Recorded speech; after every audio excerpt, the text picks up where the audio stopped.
بھائی نوافل، نفل اضافے کو کہتے ہیں، تو نوافل کا مطلب ہی جو گریبی ہے آپ کی طرف سے، کوئی اللہ کی طرف سے پابندی نہیں ہے، تو وہ جتنے زیادہ پڑھیں اچھا ہے۔ اپنے فرائض واجبات پورے کرنے کے بعد، حقوق العباد پورے کرنے کے بعد جتنا ٹائم ملے نوافل پڑھیں۔ رسول اللہ صلی اللہ علیہ وسلم نے ارشاد فرمایا کہ اللہ تعالیٰ کا قرب جتنا فرائض و واجبات یعنی جو ضروری اللہ کے حکام ہیں ان کے ذریعے حاصل ہوتا ہے، اتنا کسی اور چیز کے ذریعے نہیں۔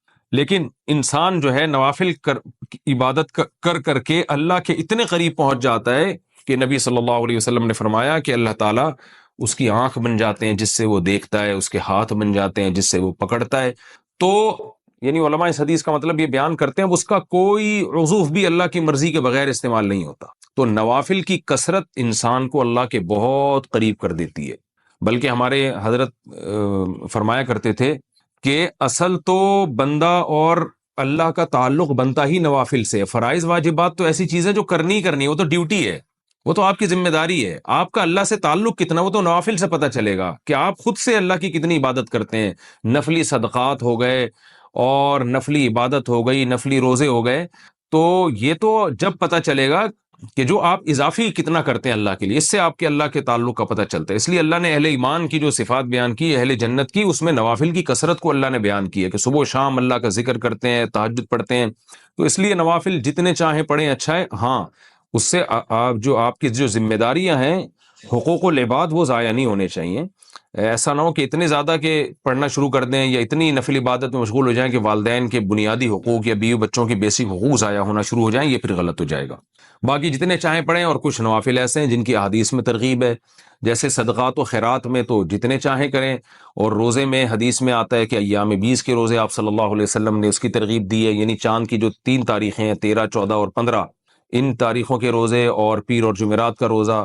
اس کے علاوہ بھی کبھی موڈ ہوا تو آپ روزہ رکھ لیں، کوئی پیر جمعرات کی قید نہیں ہے۔ ویسے ہی انسان کا بعض دفعہ منگل کو روزہ رکھنے کا موڈ ہوتا ہے تو منگل کو رکھ لیں۔ تو جتنے چاہیں نفل روزے، اور نفل نماز میں جو سب سے افضل نماز ہے وہ تہجد کی ہے۔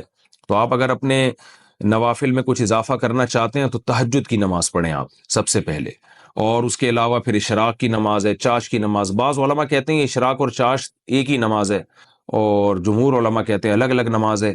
تو مجھے جو ہے نا پوری دلائل سے تحقیق نہیں ہے، بس دونوں علماء کے اقوال میں جانتا ہوں تو میں دونوں کے قول نقل کر دیتا ہوں۔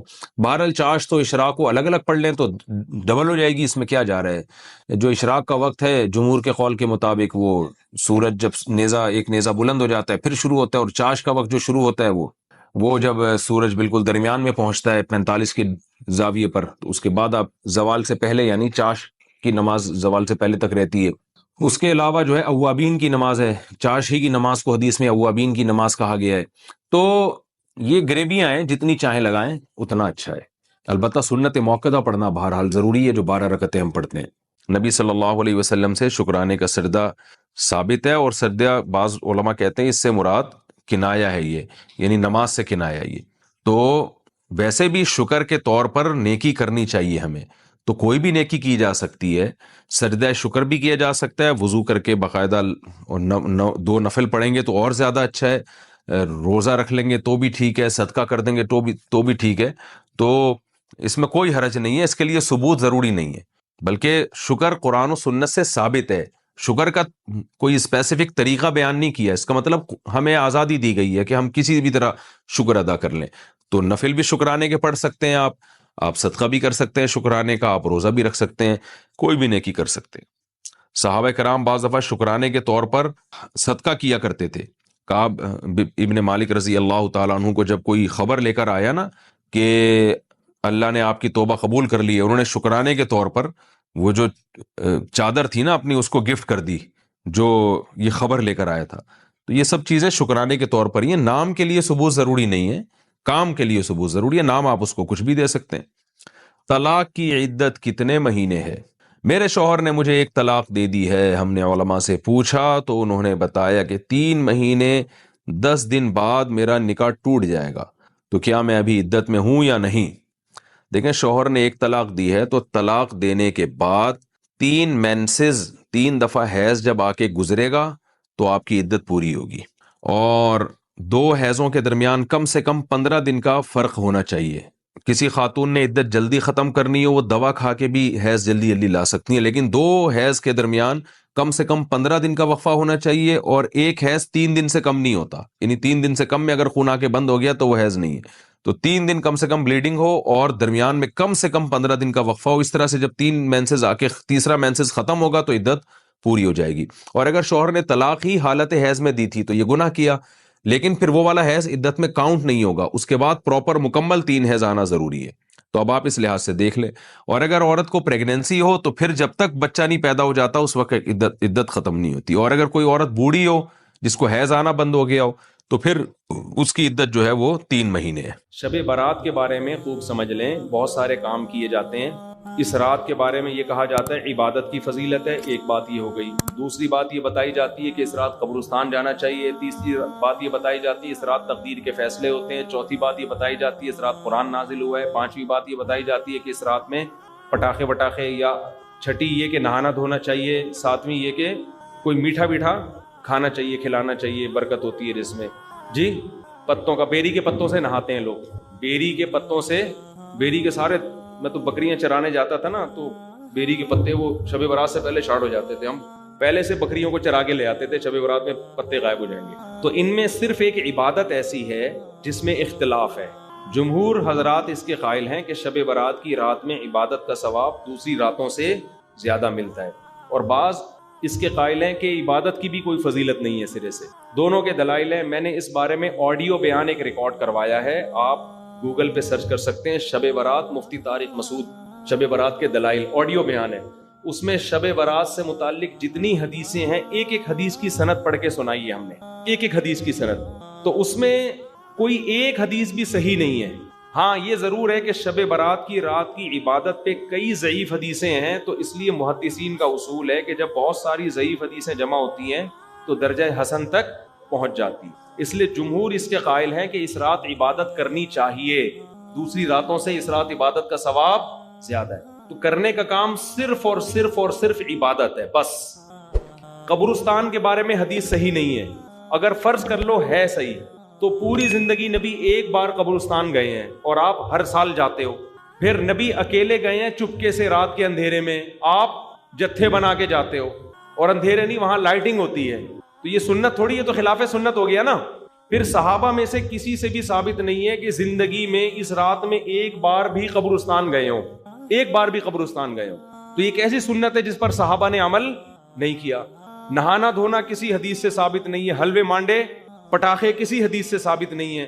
قرآن میں صاف طور پر ہے انا انزلناہ فی لیلۃ القدر، ہم نے قرآن نازل کیا ہے کس میں؟ لیلۃ القدر میں، رمضان کی آخری عشرے میں۔ فیہا یفرق کل امر حکیم، سارے تقدیر کے سال بھر کے فیصلے اس شب قدر میں ہوتے ہیں۔ تو اتنی واضح قرآن کی آیتیں موجود ہیں، تو شب برات کے بارے میں ایسی روایتیں موجود نہیں ہیں، سمجھتے ہو؟ اس لیے بعض ائمہ اس کے قائل ہے کہ بعض رافضیوں نے، بعض لوگوں نے لیلۃ القدر جو ہے نا رمضان کے آخری عشرے میں ہوتی ہے، اس رات کی ویلیو کو گھٹانے کے لیے اس کی اہمیت بڑھائی ہے، تاکہ اس رات کی ویلیو کیا ہو جائے؟ کم ہو جائے۔ تو اس کے مقابلے میں اس رات کو لا کے کھڑا کر دیا، جو سارے فضائل لیلۃ القدر کے تھے وہ کہاں چسپا کر دیے؟ 15 شعبان۔ قرآن کہہ رہا ہے واضح طور پہ ہم نے لیلۃ القدر میں قرآن نازل کیا، شب برات والے کیا کہتے ہیں؟ 15 شعبان کو نازل کیا، وہ کہتے ہیں اس میں بھی کیا، اس میں بھی کیا، پھر تعویلات کی جاتی ہیں۔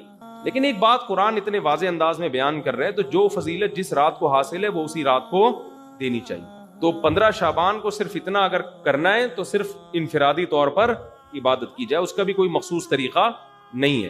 تو باقی یہ قبرستان والی جانے والی بات بھی کمزور ہے، اور اس رات میں فیصلوں والی اور حلوے مانڈے اور تہوار تو رات کو اسلام میں ہوتے ہی نہیں ہیں، اسلامی تہوار تو دن میں ہوتے ہیں، خوشی دن میں منائی جاتی ہے۔ اسلام میں راتیں عبادت یا نیند کی ہیں، خوشیوں کی راتیں نہیں ہوتی، چراغا نہیں ہوتا۔ عید الفطر دن میں ہے نا، عید الاضحیٰ بھی کب ہے؟ دن میں ہے۔ جمعے کی نماز بھی کب ہے؟ دن میں ہے، جس میں کراؤڈ ہوتا ہے، جس میں نہا دھو کے ہم آتے ہیں، ساری دن کی اعمال ہیں، یہ رات کے نہیں ہے، رات سونے کے لیے ہے، آرام کرنے کے لیے یا عبادت کرنے کے لیے۔ سمجھتے ہو کہ نہیں سمجھتے؟ صلاۃ و تسبیح کی جماعت بھی بدعت ہے، پڑھنی ہے انفرادی طور پہ پڑھیں، ٹھیک ہے، جماعت صلاۃ و تسبیح کی جائز نہیں ہے۔ تو یہ اور پتہ نہیں کیا کیا لوگ کر رہے ہیں شب برات میں، انٹرٹینمنٹ کا ذریعہ بنایا ہوا ایک تفریح کا۔ 15 شعبان کی جو رات ہے اور 15 شعبان کا روزہ، اس کے حوالے سے بہت زیادہ لوگ سوال پوچھ رہے ہیں، تو میں نے ارادہ کیا میں ایک کلپ ریکارڈ کروا دوں، اس میں جو بھی میری ٹوٹی پھوٹی تحقیق ہے جو میں نے احادیث دیکھی اس بارے میں اور جو علماء کے اقوال دیکھے اور جتنا میں اس کی ریسرچ کر سکا ہوں اس کا ایک خلاصہ آپ کے سامنے رکھ دوں. اگر میں وہ تمام احادیث آپ کو پڑھ کی سناؤں، پھر ایک ایک کی سند پڑھوں، پھر ایک ایک کی سند پہ بحث کروں، تو وہ بات بہت ہو جائے گی لمبی اور کلپ بہت طویل ہو جائے گا. تو ایک خلاصے کے طور پر پوری جو ایک تحقیق ہے وہ میں آپ کے سامنے رکھنا چاہتا ہوں. تو 15 شعبان کی جو رات ہے جس کو شب برات کہا جاتا ہے، اس کا نام شب برات کسی بھی حدیث سے ثابت نہیں ہے، اس لیے عرب اس کو اکثر لیلۃ النصف من شعبان کہتے ہیں کہ شعبان کے جو نصف ہے اس کی رات. خیر، اس کا نام شب برات ہو، اگر اس وجہ سے برات کے اس میں اللہ تعالیٰ کہا جاتا ہے کہ جہنم سے بری کر دیتے ہیں، تو اس وجہ سے کسی نے نام دے دیا ہو تو ایک الگ بات ہے. لیکن اس رات میں ہوتا کیا کیا ہے، لوگ کیا کیا کر رہے ہیں، اس کی کیا شرعی حیثیت ہے، تو میں نمبر وار انشاءاللہ اس کو تفصیل سے بیان کروں گا. کچھ چیزیں تو ایسی ہیں جو بالکل ہی غیر ثابت ہیں. ان میں اس رات میں مٹھائی، حلوہ یا مختلف قسم کے حلوے پکا کے لوگوں میں بانٹنا، اور اس رات میں نہا دھو کے تیار ہونا، یہ اچھے کپڑے پہننا، ان دو چیزوں کو پہلے میں انشاءاللہ بیان کروں گا. دیکھیے، اسلام میں راتوں کے تہوار کا کوئی تصور نہیں ہے.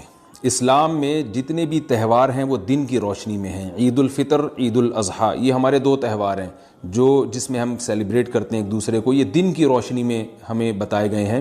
غیر مسلموں کے تہوار رات کو ہوتے ہیں، جیسے عیسائیوں کے تہوار کرسمس آپ دیکھیں رات کو ہوتا ہے. تو اس کی وجہ یہ ہے کہ اسلام نے دن کی روشنی میں تہوار رکھے ہیں. بہت ساری حکمتیں اس میں ہو سکتی ہیں، پوری حکمتیں تو ہم نہیں جانتے، لیکن کچھ سرسری غور سے کچھ حکمتیں ہمارے سامنے آتی ہیں کہ رات کا وقت ایسی چیز ہے جو اللہ نے عبادت کے لیے بنایا یا آرام کرنے کے لیے، سونے کے لیے بنایا. رات میں اگر آپ سیلیبریٹ کریں گے کسی بھی عمل، یعنی کوئی خوشی منائیں گے، تو اس میں انسان کی گناہوں کی طرف توجہ زیادہ جاتی ہے. جیسے آپ دیکھیں کرسمس میں شرابیں پی جاتی ہیں، اور جو بھی غیر مسلموں کے تہوار ہیں اس میں بھی چراغاں ہوتا ہے رات کے وقت. تو جبکہ ہمارے ہاں جو عید الفطر ہے وہ دن کی روشنی میں ہم نماز پڑھ کے اس کی ابتدا کرتے ہیں. تو آپ کہہ سکتے ہیں کہ شب برات کو کوئی تہوار تو نہیں مانتا. تو دیکھیں، تہوار زبان سے ماننا ضروری نہیں ہے. آپ اپنے عمل سے جب کوئی ایسا کام کرتے ہیں جو تہواروں میں کیا جاتا ہے، تو اس کا مطلب یہ ہوا کہ آپ اس کو تہوار مان رہے ہیں، یعنی آپ اس کو ایک خوشی کا دن مان رہے ہیں.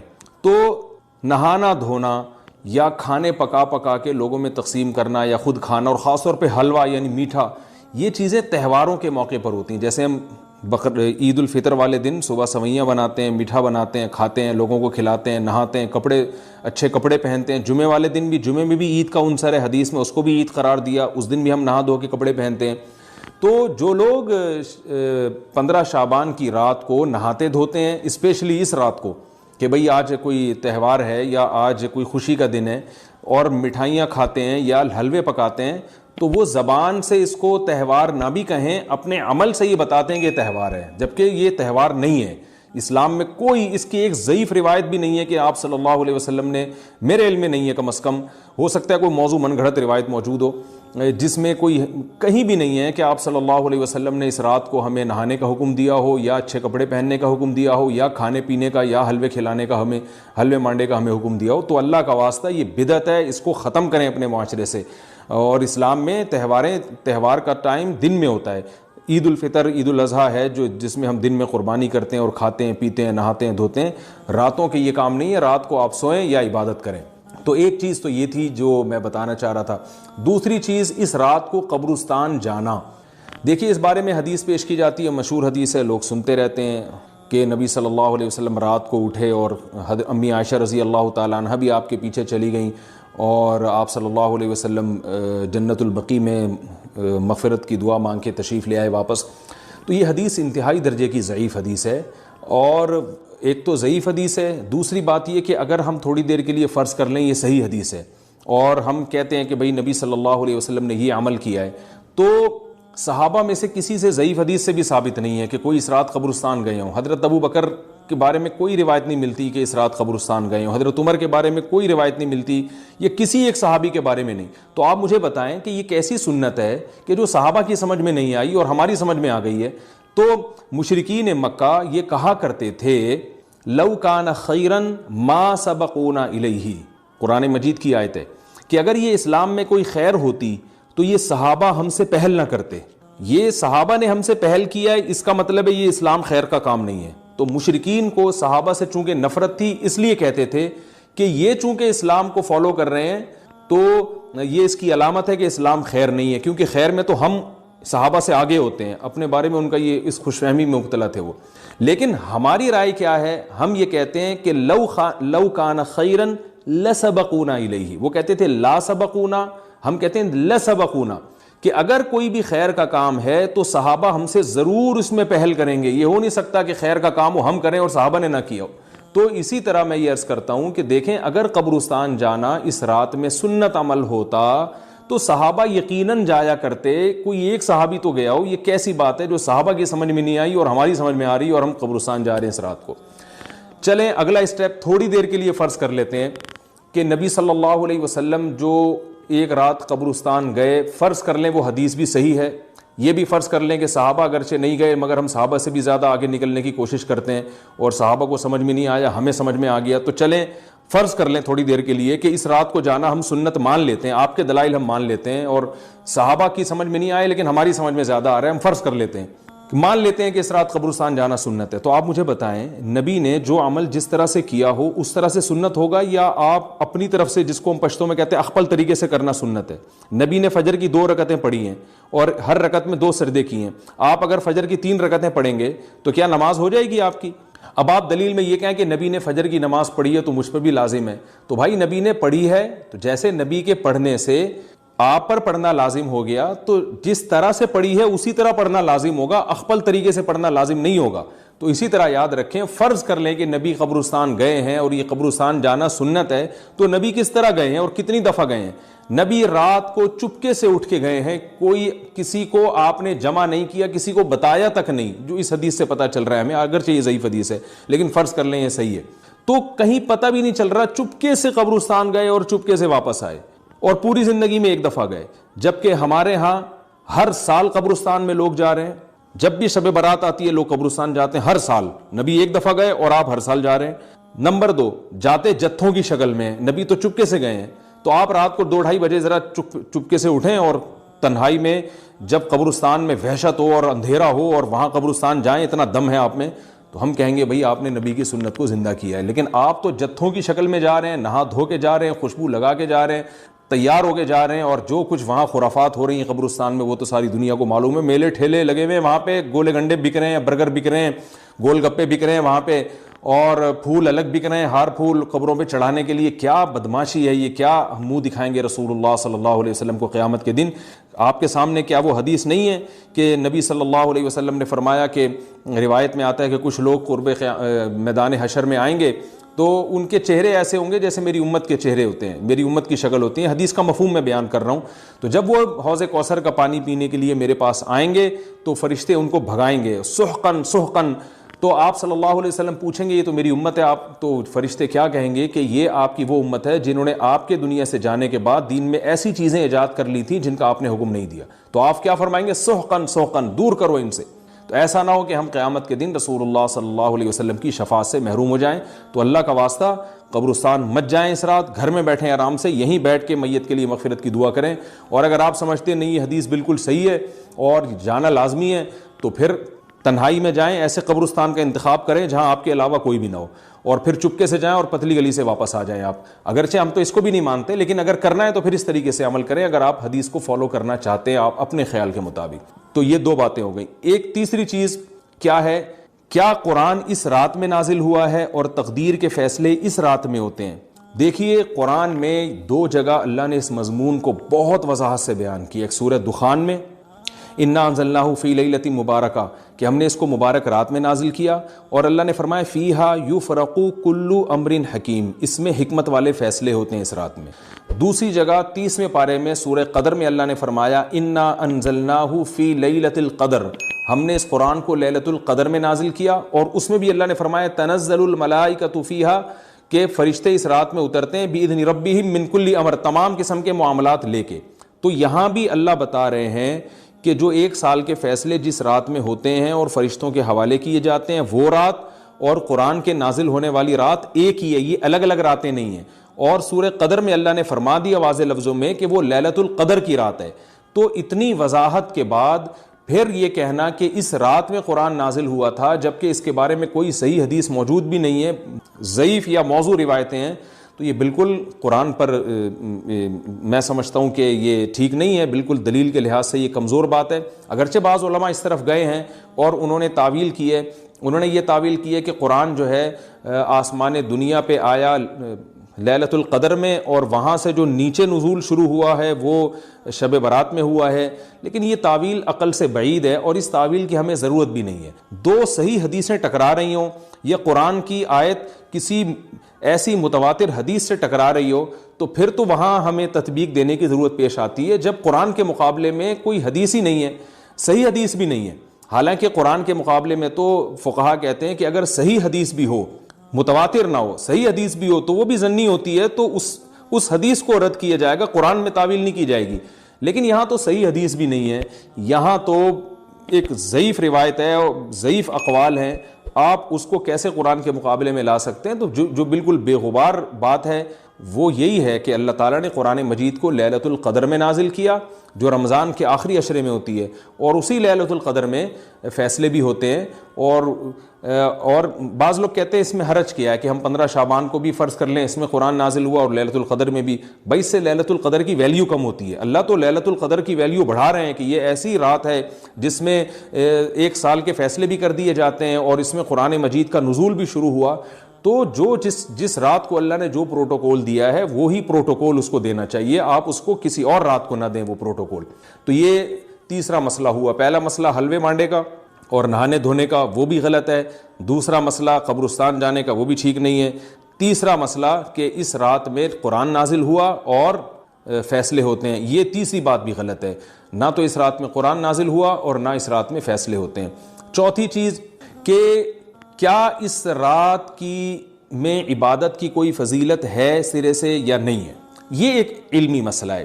تو اس بارے میں خوب اچھی طرح سمجھ لیں کہ اس بارے میں جتنی بھی احادیث ہیں جو اس رات کی فضیلت کے بارے میں ہے کہ بنو کلب کی بکریوں کے برابر مغفرت ہوتی ہے اور بکریوں کے بالوں کے برابر، اور یا جو بھی اس بارے میں روایات ہیں کہ سب کی بخشش ہو جاتی ہے سوائے اس شخص کے جو کسی کے دل میں کینہ رکھتا ہے، تو یہ جتنی اس رات کی فضیلت میں احادیث ہیں، تو ایک بات تو خوب اچھی طرح سمجھ لیں، اس پر تمام محدثین کا، جہاں تک میں نے دیکھا ہے، تمام محدثین کا اتفاق ہے کہ اس کی فضیلت میں صحیح حدیث ایک بھی نہیں ہے۔ اس رات کی فضیلت میں ایک بھی صحیح حدیث موجود نہیں ہے، لیکن ضعیف روایتیں اتنی کثرت سے ہیں کہ ایک الگ محدثین کا اصول ہے کہ جب ضعیف روایتیں کی سندیں زیادہ ہو جائیں تو وہ حسن بن جاتی ہے، یعنی قابل قبول ہو جاتی ہے وہ، کیونکہ بہت ساری کمزور چیزیں مل کے اس میں کچھ قوت پیدا کر دیتی ہیں۔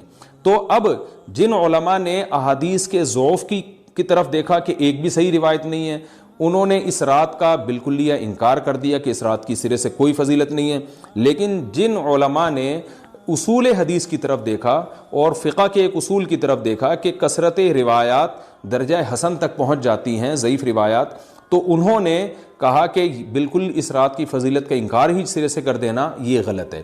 تو جمہور اس طرف گئے ہیں کہ اس رات کی فضیلت کا بالکلیہ انکار کر دینا یا اس کی عبادت کی فضیلت کا بالکلیہ انکار کر دینا یہ ٹھیک نہیں ہے، لیکن کچھ علماء، وہ بھی بڑے محقق علماء ہیں، وہ اس طرف گئے ہیں کہ اس رات کی سرے سے کوئی فضیلت اسلام میں ہے ہی نہیں۔ اب میں دونوں طرف کے علماء کا کچھ تھوڑا سا تجزیہ پیش کرتا ہوں۔ تو جو علماء یہ کہتے ہیں کہ اس رات کی فضیلت ہے اور فضیلت میں کثرت سے روایات ہیں اور اس میں بڑے بڑے علماء داخل ہیں، امام شافعی رحمہ اللہ تعالی جیسے مجتہد بھی ہیں جو اس رات کی فضیلت کے قائل ہیں۔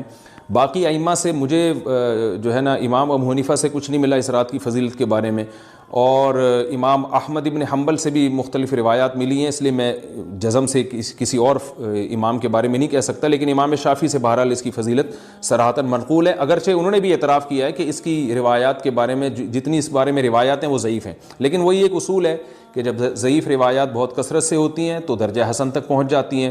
تو اس اصول کے تحت جمہور اس کے قائل ہیں کہ اس رات میں عبادت اگر ہم کرتے ہیں تو دوسری راتوں کی نسبت ہمیں ثواب زیادہ ملتا ہے۔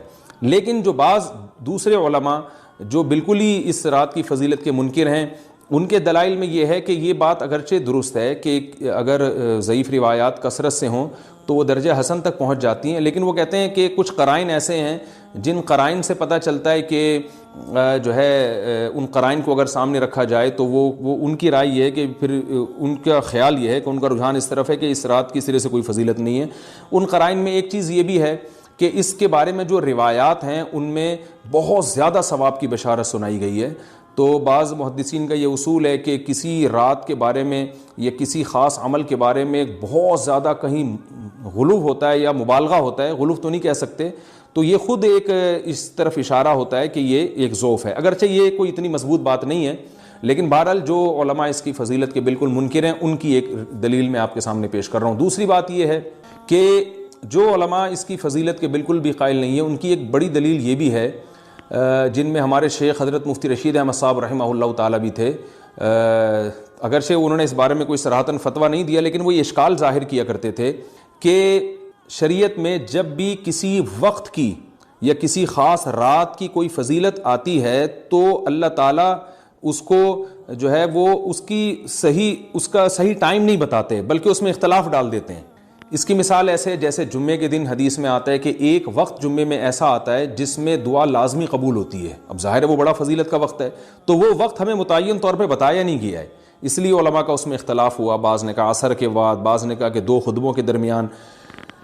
لیلۃ القدر کو دیکھ لیں، لیلۃ القدر کی فضیلت میں قرآن بھی ہے، بہت ساری احادیث ہیں، لیکن لیلۃ القدر کی رات ہے کون سی یہ اللہ نے اس میں ابہام ڈال دیا۔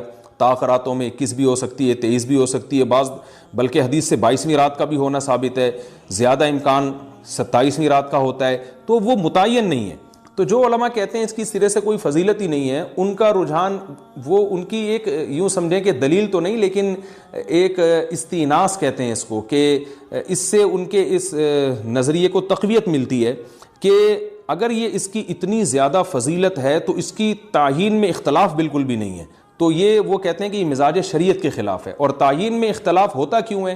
علماء نے بیان کیا اگر لیلۃ القدر کو متعین طور پہ بیان کر دیا جاتا ہے نا کہ یہی لیلۃ القدر ہے، تو بہت ساری اس میں جو ہے نا حکمتیں فوت ہو جاتی، جن میں ایک یہ بھی کہ اس رات میں جہاں عبادت کا ثواب بہت ہے، گناہ کا عذاب بھی بہت ہے، پھر اگر اس رات میں کوئی گناہ کرتا تو وہ اللہ کے عذاب سے نہ بچ پاتا، کیونکہ وہ اللہ متعین کر دیا کہ یہ لیلۃ القدر ہے، تو کیسے تم اس میں گناہ کر رہے ہو؟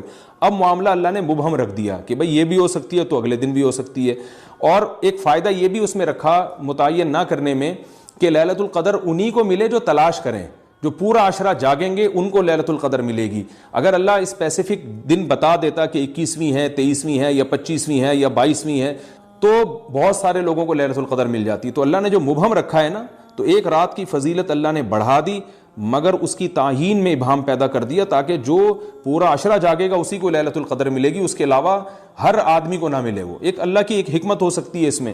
تو یہ 2 حکمتیں ہیں کہ اس میں گناہ اگر کوئی کرے تو اس پر عذاب نہ آ جائے، کیونکہ اگر متعین کر دیا جائے گا تو پھر گناہ کیسے تم کر رہے ہو اس رات میں، تو اللہ نے اس میں بھی ابہام پیدا کر دیا۔ جو گناہ کرنے والا ہے اگرچہ وہ بڑا گناہ گار ہے اس رات میں، چاہے وہ رمضان کا آخری عشرے میں کسی رات میں بھی گناہ کرتا ہے، لیکن کم از کم اتنا عذر تو ہے کہ اس کو کیا پتا تھا کہ یہ آج لیلۃ القدر ہوگی۔ تو جو 15 شعبان کی رات ہے اس کی بہت زیادہ فضیلت ہے، تو پھر یہ رات کو متعین کیوں کر دیا گیا؟ یہ ان علماء کی دلیل میں بیان کر رہا ہوں جو اس کی فضیلت کے بالکل بھی قائل نہیں ہیں، لیکن بہرحال حقیقت یہ ہے کہ جمہور علماء اس کی فضیلت کے قائل ہیں، کیونکہ یہ جو میں نے دلائل دیے کہ وہ علماء جو اس کی فضیلت کے سرے سے منکر ہیں ان کے یہ دلائل کو ہم دلیل نہیں کہیں گے بلکہ استئناس کہیں گے، کہ استئناس کہتے ہیں کہ ایک چیز استدلال نہیں ہے بلکہ ان اپنے نظریے کی تقویت کے طور پر ایک چیز کو پیش کر دینا جس سے یہ لگتا ہو کہ واقعی یہ صحیح کہہ رہے ہیں، اس کو استئناس کہتے ہیں، میں جو آسان لفظوں میں سمجھانے کی کوشش کر رہا ہوں۔ اور ایک استدلال کہتے ہیں کہ ایک ریسرچ کو، ایک پوری تحقیق کو۔ تو جمہور کا مذہب ایک اصول پر مبنی ہے کہ بھئی اتنی ساری روایات ہیں اور ضعیف ہیں، ان میں ٹھیک ہے کچھ موضوع بھی ہیں لیکن بہت ساری ایسی ہیں جو موضوع بھی نہیں ہیں، تو ضعیف روایات ہیں جب اتنی کثرت سے ہیں اور اس میں ہے بھی عبادت کا تذکرہ تو عبادت کرنے میں کوئی حرج بھی نہیں ہے، تو لہذا انہوں نے اس کو جو ہے نا اس کو دلیل بنایا ہے اور اصول کے لحاظ سے یہ بات درست ہے۔ تو اس اصول کو اگر کوئی فالو کرنا چاہے تو اس رات کی عبادت اس کے لیے بالکل ٹھیک ہے اور اللہ کی رحمت سے امید ہے کہ اس میں اس کو ثواب زیادہ ملے گا۔ تو جمہور ایک طرف ہیں اور بعض علماء دوسری طرف ہیں۔ تو یہ میں نے صرف اس لیے بیان کر دیا کہ اس رات کی فضیلت میں اتفاق نہیں ہے بلکہ مختلف فی ہے، مجتہد فی ہے، اختلاف رائے اس میں ہو سکتا ہے۔ تو اگر کوئی عالم اس رات کی فضیلت کا بالکلیہ انکار کرے اور ان علماء کا بھی احترام کرے جو اس رات کی فضیلت کے قائل ہیں، تو پھر اس عالم پر رد کرنے کا حق نہیں ہے۔ دوبارہ میں اپنی بات کو ریپیٹ کرتا ہوں، اگر کوئی عالم یہ کہے کہ اس رات کی سرے سے کوئی فضیلت نہیں ہے تو اس عالم پر طعن و تشنیع جائز نہیں ہے، کیونکہ ان کے بھی کچھ نہ کچھ استدلالات ہیں۔ ہاں، اگر کوئی عالم اس رات کی فضیلت کا انکار کر کے جمہور کے مذہب کو بالکل غلط قرار دیں اور اس عمل کو یہاں اس رات کی عبادت کو بالکل بدعت قرار دیں، اور جو اس رات میں عبادت کر رہے ہیں یا اس کی فضیلت کے قائل ہیں ان کو بدعتی قرار دیں، تو یہ غلو ہو جائے گا، یہ زیادتی ہو جائے گی، جو کہ بالکل غلط ہے۔ کیونکہ جب دونوں طرف دلائل ہیں تو اعتدال والی رائے اختیار کرنی چاہیے، اور کسی ایک طرف بہت زیادہ جھکاؤ یا کسی ایک کو 100% غلط قرار دے دینا، بدعتی قرار دے دینا، یہ درست نہیں ہے۔ جو ہماری قوم میں ایک مزاج ہے کہ بس اپنی رائے کو مسلط کرتے ہیں اور دوسرے کی رائے کو مانتے ہی نہیں۔ تو عوام کے لیے کیا ہے؟ لوگ کہتے ہیں مفتی صاحب کنفیوز کر دیا آپ نے، تو لٹکا کے چھوڑ دیا ہمیں۔ وہی میں کنفیوز نہیں کر رہا، عوام جمہور کے مذہب کو فالو کرے گی، جمہور میں بڑے بڑے علماء ہیں، وہ اس کی فضیلت کے قائل ہیں اور وہ اس کے قائل ہیں کہ اس رات میں عبادت کرنی چاہیے، تو آپ جمہور کے مذہب کو فالو کر سکتے ہیں۔ تو اب یہ بات تو ہو گئی جمہور کا مذہب، میں نے آپ کو بتایا کہ وہ اس رات میں فضیلت کے قائل ہیں کہ اس رات میں عبادت کرنی چاہیے، لیکن کیسے کرنی چاہیے اس پر تمام علماء کا اتفاق ہے کہ مسجد میں جتھے بنا کے جانا یا اجتماعی عبادت کرنا یہ بالکل بدعت ہے، بالکل ناجائز ہے۔ اسی طرح کوئی مخصوص قسم کی نماز پڑھنا کہ پہلی رکعت میں یہ والی صورت، تو دوسری میں یہ والی صورت، تو تیسری میں یہ والی صورت، یہ بالکل بدعت ہے۔ صلاۃ التسبیح کی جماعتیں بدعت ہیں۔ تو ایک ہی راستہ ہے آپ کے پاس، آپ عبادت کرنا چاہتے ہیں تو انفرادی طور پر ایسے عبادت کریں جیسے عام دنوں میں آپ عبادت کرتے ہیں، یہ ویسے ہی نماز پڑھیں جیسے عام دنوں میں نماز پڑھتے ہیں۔ کوئی مخصوص صورتیں، مخصوص رکعتیں نہیں ہیں، جتنی اللہ توفیق دے تنہائی میں آپ 2 رکعتیں، تہجد کی 4 رکعتیں، 6 رکعتیں، 8 رکعتیں، 16 رکعتیں، جتنی اللہ توفیق دے آپ رات کو کھڑے ہو کر انفرادی نماز پڑھیں، دعائیں مانگیں اللہ تعالیٰ سے، قرآن کی تلاوت کریں، تسبیحات کریں، جتھے نہ بنائیں مسجد میں، چراغاں نہ کریں، بتیاں نہ لگائیں، قبرستانوں پہ رش نہ کریں، یہ سب ناجائز اور سب حرام ہے، گناہ ہے، اس کا اسلام میں کوئی تصور نہیں۔ کرنا ہے تو صرف ایک کام آپ کر سکتے ہیں کہ صرف عبادت کریں، اور اللہ کی رحمت سے امید کی جا سکتی ہے کہ اللہ تعالیٰ اس رات میں آپ کو عبادت کا دوسری راتوں کی نسبت ثواب عطا فرمائے گا۔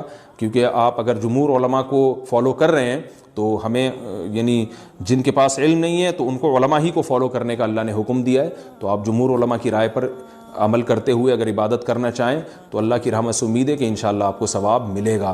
لیکن عبادت کا کوئی مخصوص طریقہ ہرگز نہیں ہے۔ پمفلٹ بٹ رہے ہوتے ہیں کہ یہ والی صورت پڑھنے سے یہ ہو جائے گا، تو یہ والی صورت پڑھنے سے یہ ہو جائے گا، یہ بالکل غلط ہے۔ تو انفرادی عبادت ہوگی اور ایسے ہی عبادت کا طریقہ ہوگا جیسے پورے سال ہوتا ہے، نماز اسی طرح پڑھی جائے گی جیسے پورے سال پڑھی جاتی ہے، دعائیں مانگی جائیں گی، اپنے طور پر اجتماعی سطح پہ کوئی عمل نہ کیا جائے۔ اللہ تعالیٰ سے دعا ہے کہ اللہ تعالیٰ ہمیں سمجھنے کی، عمل کرنے کی توفیق عطا فرمائے۔